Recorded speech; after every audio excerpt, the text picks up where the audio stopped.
You might see on your local news where paper masks are making a comeback. I've done many videos about masks and how they are not effective. One thing is for sure that not one media source has ever consulted the military.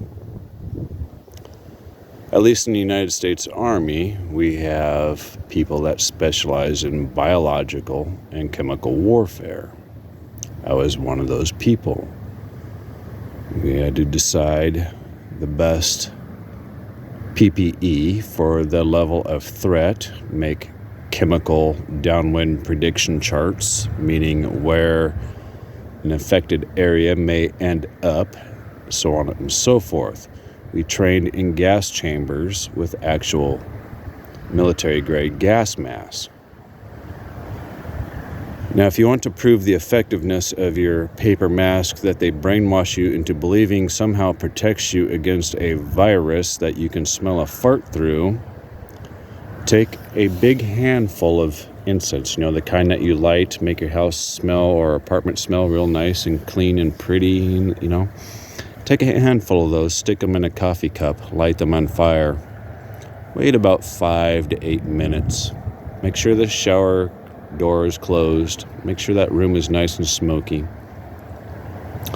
Put your paper mask on and go into the bathroom.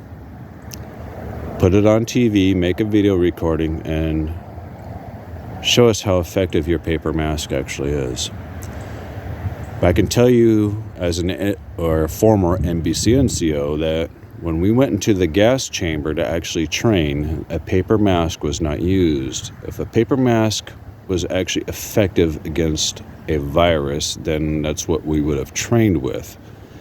And even our military-grade masks are only rated for approximately 3 hours against things such as blood agents, blister agents, so I would suggest a virus would be no different.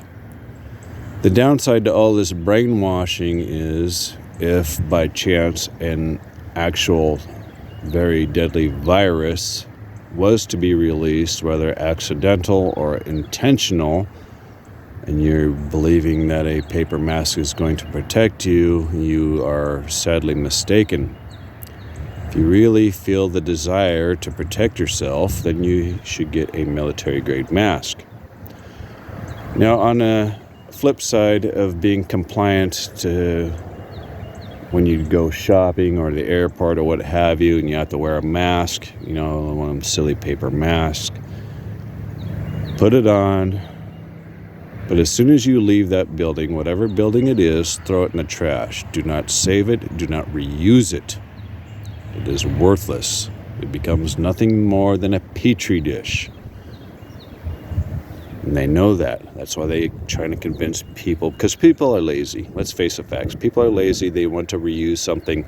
They'll tell you, you need to spend good money on a good mask. Instead of spending $1.95 on a mask, you can spend $7.95 on a mask, and it's better, right? That's purely psychosomatic. None of those paper masks are even effective against things like allergies, right? They're only good for heavy particles, such as maybe if you sneezed in one, right? It's going to reduce the amount of droplets that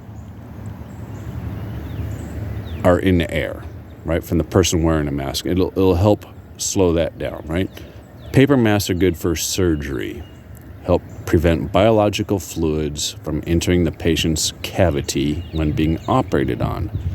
They have zero protection against viruses, right? That's why there is no rating on any fucking paper mask for viruses. None. But if you want to look at the silver lining behind every dark cloud is the Democrats are more likely to believe that the masks are going to help them and that the vaccine is going to help them. Let them believe it. Eventually there will be less of them. We are already seeing a lot of evidence on TV, people dropping, whether as a result of a heart attack or a blood clot or what have you, as a direct result, in my humble opinion, of the vaccine. That vaccine is for emergency use only. There is no clinical trials.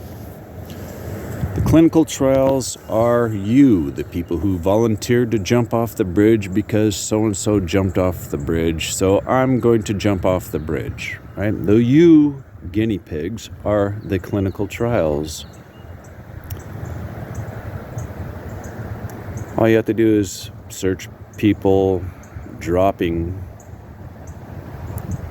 for no apparent reason on YouTube. You know, you can alter the words however you want, but Canadian news reporter, German news reporter, soccer player, soccer news reporter, NFL player, you know, I'm personally finding a lot of different people just dropping for no apparent reason.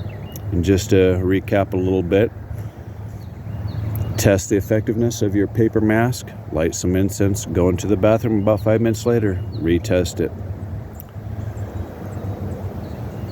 No clinical trials actually performed